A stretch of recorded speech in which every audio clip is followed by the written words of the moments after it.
لا إله إلا الله محمد رسول الله لا إله إلا الله محمد رسول الله. قرآن مجید میں اللہ تعالیٰ نے بارش کا بہت زیادہ تذکرہ کیا ہے، بہت زیادہ، کیونکہ یہ اللہ کی رحمت کی اتنی بڑی دلیل ہے کہ انسان کھلی آنکھوں ایک چیز دیکھ رہا ہے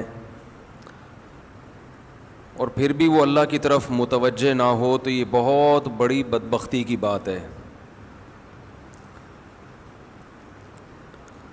اللہ تعالیٰ نے دنیا میں جو کافر لوگ ہیں، کافر جو اللہ کو نہیں مانتے یا اللہ کو مانتے ہیں مگر ایسے نہیں مانتے جیسے ماننا چاہیے، جیسے کہ لبرل مسلمان، میں جس کے پیچھے پڑھتا ہوں تو ہاتھ دھو کے پڑھتا ہوں. عاملوں کے پیچھے پڑھا تھا تو ان کو گھر تک پہنچا کے آیا تھا. پھر بعض لوگوں کے پیچھے پڑھا تو وہ آخر تک چیلنج کر کے فائلیں لپیٹ کے رکھ دیں کہ بھئی یہ آخری میرا بیان ہے، یہ چیلنج ہے. تو اس کے بعد اب جو بھی بات ہوگی تو پہلے یعنی آمنے سامنے ہوگی بس. تو اتنی بڑی بات کر دی، اب کیا رہ گیا کرنے کے لیے؟ آمنے سامنے ہوگی، ریکارڈنگ ہم بھی کریں گے، بس اتنی سی بات ہے. اب نہیں چھیڑ رہا دوبارہ اس موضوع کو. تو اسی طرح یہ جو لبرل لوگ ہیں نا، ان کو بھی انشاءاللہ گھر تک پہنچا کے آئیں گے، کیونکہ اسلام کو آج کل نقصان کافر اتنا نہیں پہنچا رہا جتنا یہ لبرل لوگ پہنچا رہے ہیں. ان کے دل گناہ کر کر کے سخت ہو چکے ہوتے ہیں. فویل للقاسیۃ قلوبہم، اللہ فرماتے ہیں کہ تباہی ہے ان لوگوں کے لیے جن کے دل سخت ہو چکے ہوں، پتھر دل. یہ اللہ کی دی ہوئی نعمتوں سے بھرپور طریقے سے لطف اندوز ہوتے ہیں، بلکہ اللہ کو ماننے والے اتنا لطف اندوز نہیں ہوتے. یہ تو ان کا تو مقصد ہی زندگی کا لطف اندوزی ہے. یہ بارش میں ہم سے زیادہ انجوائے کرتے ہیں، کیونکہ ان کے لیے کپڑوں کی قید بھی نہیں ہے. بھائی ہم تو بارش میں نہائیں گے تو کپڑے ضروری ہیں نا. ان لوگوں کے لیے بارش میں نہانے کے لیے کپڑے ضروری نہیں ہیں، تو یہ تو زیادہ انجوائے کرتے ہیں. ہم اللہ کی دی ہوئی نعمت انگور کو انگور کے طور پہ تو استعمال کر سکتے ہیں، یا نچوڑ کے اس کا جوس پی لیا، لیکن یہ انگور کو کئی طریقوں سے استعمال کرتے ہیں، یا اس کو شراب بنا کے بھی استعمال کر لیتے ہیں. تو زیادہ مزے کس کے ہوئے؟ بولے نا بھائی، لبرل لوگوں کے ہوئے نا. فواد چودھری ٹائپ کے جو لبرل لوگ ہیں ان کی بات کر رہا ہوں. وہ اتنی پیتے ہوں گے شراب، لیکن اتنا برا بھی نہیں سمجھتے. اگر کوئی پی لے تو کیا جا رہا ہے اس میں، اتنی پیے کہ بہکے نہیں. وہ شاعر کا شعر یاد آ رہا ہے، جو ذرا سی پی کے بہک گیا اسے میں گدھے سے نہیں. کیا پیاری اردو زبان، کیا خوبصورت زبان ہے یار. اس کی شاعری میں کیسی جان ہے. جو ذرا سی پی کے بہک گیا اسے میں کدے سے نکال دو. یہاں اہل ظرف کا کام ہے، یہاں تنگ نظر کا گزر نہیں. تو جو لبرل لوگ ہیں یہ کہتے ہیں کہ تھوڑی بہت پینے سے انسان بہکتا نہیں ہے، اس سے کچھ بھی نہیں ہوتا. اور پھر ان میں جو زیادہ لبرلزم میں گئے ہوئے ہیں، زیادہ ترقی یافتہ ہیں، تو وہ کہتے ہیں کہ اگر بہک بھی گیا تو کیا ہے. جس بیچارے نے کبھی شراب نہ پی ہو وہ تو ذرا سی پی کے بہک جائے گا نا. کیا خیال ہے؟ وہ تو تمباکو زبان پہ رکھ کے بہک جائے گا. شعر دوبارہ سن لیں، اس کا اس موقع پر کوئی مطلب نہیں بنتا، لیکن مزیدار شعر ہے. جو ذرا سی پی کے بہک گیا اسے میں کدے سے، بولیں بھائی، میں کدہ شراب خانے کو کہتے ہیں نا، میں شراب کو، میں کدہ جہاں شراب پی جاتی. تو شرابیوں کے بھی نا اپنے نخرے ہوتے ہیں. انہوں نے اس بری چیز پہ اتنی اچھے لیبل لگائے ہوئے ہیں کہ آپ مجھے بتاؤ جو تھوڑی سی پی کے بہکتا ہے اس کا مطلب وہ شراب کا عادی نہیں ہے, وہ نیک آدمی ہوا نا. اور جو ذرا سی پی کے بہک جائے اس کا مطلب باپ دادا شراب پیتے آئے ہیں اس کے, تو یہ تو اور برا ہو گیا. لیکن وہی بات ہے, لفاظی کا دور ہے. یار میرے آواز مجھے نہیں سمجھ میں آ رہی ہے, لوگوں کو کہاں سمجھ میں آئے گی ہے, اتنی گونج رہی ہے آواز. تو جو ذرا سی پی کے بہک جائے وہ تو برا آدمی ہے, سوری اچھا آدمی ہے, کہ اس کا مطلب ہے وہ پینے کا عادی نہیں ہے. لیکن آج کا دور ہے نا لفاظی کا, کہ برائی کو اچھائی اور اچھائی کو برائی کر کے پیش کر دو. تو شاعر نے یہی کام کیا ہے کہ جو ذرا سی پی کے بہک جائے وہ تو اہل ظرف ہی نہیں ہے, اس میں تو ظرف ہی نہیں ہے, تو برداشت ہی نہیں ہے اس میں, تو اس کو میں گدھے سے نکال دو. ایسے نیچ گھٹیا لوگوں کا ہمارے میں گدھے میں کام نہیں ہے. ٹھیک ہے نا, صحیح ہے. تو یہی ہیروئنچی بھی پڑھ سکتے ہیں یہ شعر. ہیروئنچی جو خاندانی قسم کے ہیروئنچی ہوتے ہیں نا, تو وہ اگر ہیروئن پہ یہ لگا دیں کہ جو ذرا سا سٹا لگا کے بہک گیا اسے پائپ کے منہ سے نکال دو. برساتی نالا ہوتا ہے نا پائپ جس میں ہیروئنچی بیٹھے ہوتے ہیں, اور وہ یہ بھی کہہ سکتے ہیں یہاں اہل ظرف کا کام ہے, یہاں تنگ نظر کا گزر نہیں. تو خیر یہ تو ایک درمیان میں چٹکلے ہمارے آتے ہی رہتے ہیں. تو میں یہ عرض کر رہا تھا کہ جو لبرل لوگ ہیں وہ اللہ کی نعمتوں کو زیادہ انجوائے کرتے ہیں, کیونکہ وہ تو حلال اور حرام کا فرق بھی نہیں کرتے نا. ان کے لیے خواہش پوری کرنے کے لیے نکاح کا ہونا ضروری نہیں ہے, حلال اور حرام کا فرق وہ نہیں رکھتے. لیکن قرآن میں اللہ کیا فرماتے ہیں, فَوَيْلٌ لِّلْقَاسِيَةِ قُلُوبُهُمْ, تباہی ہے ان لوگوں کے لیے جن کے دل سخت ہو چکے ہیں.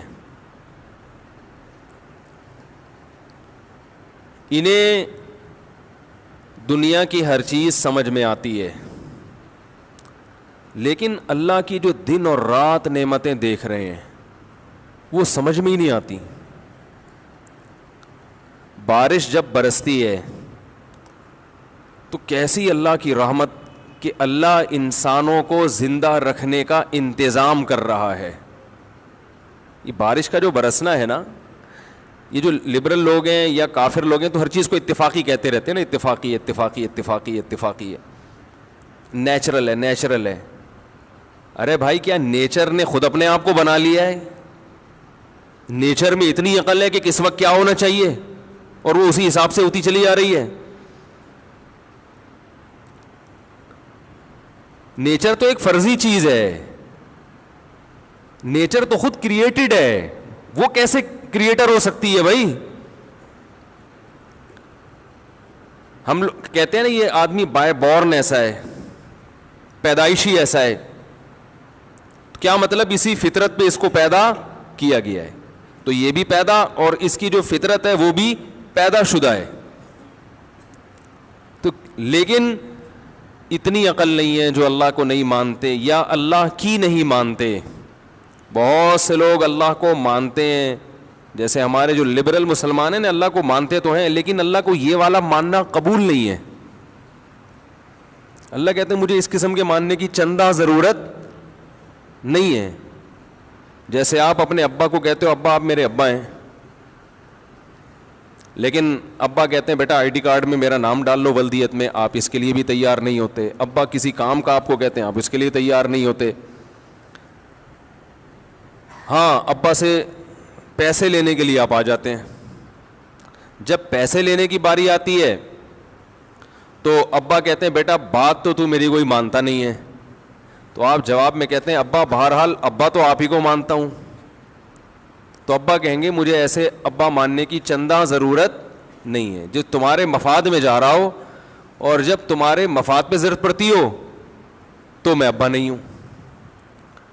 تو آج کے جو مسلمان ہیں جو زیادہ پڑھ لکھ جاتے ہیں, زیادہ, کیونکہ یہ لبرلزم پڑھے لکھے لوگوں میں زیادہ ہے, کیونکہ ان میں تکبر پیدا ہو جاتا ہے کہ ہمیں بہت کچھ آتا ہے.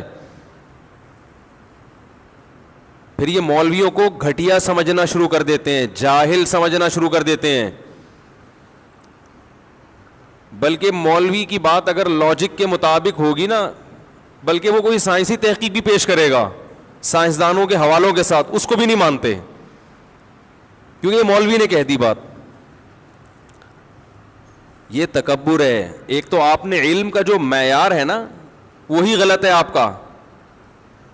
بعض لوگوں کی نظر میں انگلش آنا علم کا معیار ہے. اس کا مطلب جاپان میں تو سارے جاہل رہتے ہیں، فرانسیسی سارے جاہل ہوتے ہیں، ناروے کے لوگ سارے جاہل ہیں. یورپ میں تو انگلش اکثر لوگ نہیں سمجھتے، وہاں کے سائنٹسٹ بھی نہیں سمجھتے. بعض چیزیں فرانس میں ایجاد ہوتی ہیں، کتابیں لکھی جاتی ہیں، ان کا انگلش میں ترجمہ بعد میں ہوتا ہے. گوروں میں یعنی جو انگریز ہیں ان میں بعد میں آتی ہے وہ چیز. تو کیا وہ فرانس کے سائنسدان جاہل ہیں جن کو انگلش نہیں آتی؟ تو یہ ہمارے دماغوں پہ انگلش آنا بہت اچھی بات ہے، بین الاقوامی زبان ہے، جتنی زیادہ زبانیں آئیں اتنا اچھا ہے، اور ان میں انگلش تو سر فہرست ہے. لیکن یہ کوئی علم کا معیار نہیں ہے. ایک مسلط کر لی ایک چیز اپنے اوپر. لاجک کی بات اردو میں ہوگی، علم کی بات اردو میں ہوگی تو وہ بھی اسی طرح قابل احترام ہے جیسے پنجابی میں ہو تو بھی قابل احترام. اگر کوئی آپ کو پنجابی میں حدیث سنائے تو کیا اس بیس پہ رد کریں گے کہ یہ کس میں سنا رہا ہے؟ بولنے پر اردو میں بولنے میں تو انگلش تھوڑی بلوا رہا ہوں. اس بیس پہ رد کریں گے کہ یہ پنجابی. نیوٹن کا قانون اگر کوئی سندھی میں سنائے ہے تو کیا وہ غلط ہوگا؟ بھائی بات یہ ہوتی ہے کہ آپ بات کیا کر رہے ہیں. تو تکبر کی وجہ سے ہمارے جو پڑھا لکھا طبقہ ہے دنیاوی اعتبار سے، سب نہیں زیادہ تر لوگ دین کے قریب آنے کے بجائے دور ہوتے چلے جا رہے ہیں، کیونکہ وہ مذہبی لوگوں کو خاص طور پر علماء کو جاہل سمجھتے ہیں. کہتے ہیں ان کو پتہ کیا ہے دنیا کا.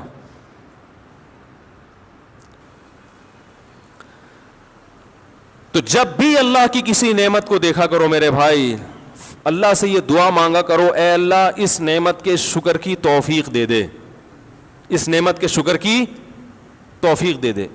اور شکر کیا ہے نعمت کا؟ اللہ کی نافرمانی کے تصور سے بھی شرم آنے لگے. ہمارے حضرت فرمایا کرتے تھے کہ جب تک دل ایسا نہ بن جائے کہ گناہ کے تصور سے شرم آنا شروع ہو جائے، اس وقت تک وہ دل نہیں ہے. وہ صرف باڈی کے لحاظ سے دل ہے، وہ تو گدھے میں بھی ہوتا ہے. وہ دل جس میں احساسات ہوں، جذبات ہوں. وجاء بقلب سلیم، قرآن کریم کہتا ہے نا کہ آخرت میں کامیابی اس کو ملے گی. وجاء ربہ بقلب سلیم، جو اپنے رب کے پاس ایسا دل لے کر آیا جو دل برائیوں سے پاک تھا. تو پتہ ہی چلا بھائی، ایک تو دل کولیسٹرول سے پاک کرنا جتنا ضروری ہے، برائیوں سے پاک کرنا اس سے بھی زیادہ ضروری ہے. اور یہ دل کی برائی ہے کیا؟ دل میں دنیا کی محبت پیدا ہو جائے، اللہ کی نعمتیں دیکھ کر بھی اللہ سے محبت نہ پیدا ہو، جذبات مر جائیں، احساس مر جائے. دیکھو ایک بات سنو، کوئی آپ پر احسان کرے صبح و شام، پھر وہ آپ کو ایک چھوٹا سا کام کہے، اگر آپ کا دل زندہ ہوگا تو آپ کو اس کام کا انکار کرتے ہوئے شرم آئے گی کہ نہیں آئے گی؟ بولو نا بھائی. اگر آپ کو شرم نہیں آ رہی، آپ نے کام تو کر دیا، اس کی نافرمانی نہیں کی، کام تو کر دیا، آپ نے کہا اتنے احسان کیے ہیں تو چلو یار میں کر لیتا ہوں، کیا جا رہا ہے، تو بھی ٹھیک ہے، لیکن اتنا ٹھیک نہیں ہے. ہونا یہ چاہیے کہ آپ کو انکار کرتے ہوئے شرم آ رہی ہو، یہ کیفیت پیدا ہو جائے. تو علماء کہتے ہیں، بزرگان دین کہتے ہیں کہ صرف اتنا کافی نہیں ہے کہ آپ گناہ چھوڑ دیں، زنا چھوڑ دیں، شراب چھوڑ دیں، نماز قضا کرنا چھوڑ دیں، والدین کو ستانا چھوڑ دیں، رشوت کھانا چھوڑ دیں، بد نظری چھوڑ دیں، انٹرنیٹ پر بیہودہ فلمیں، فحش چیزیں، ویب سائٹیں دیکھنا چھوڑ دیں، لڑکیوں سے حرام لذتیں حاصل کرنا چھوڑ دیں. صرف اتنا کافی نہیں ہے، بلکہ صحیح دل اس شخص کا ہوتا ہے کہ اسے جب پتہ چل جائے کہ بھائی اللہ نے اس چیز کو غلط قرار دیا ہے تو اسے وہ کام کرتے ہوئے شرم آئے. کرتے ہوئے نہیں، تصور، کیونکہ کرتے ہوئے تو کرنا تو شروع کر دیا اس نے، تصور سے شرم آئے، بھائی کیسے کر لیتے ہو.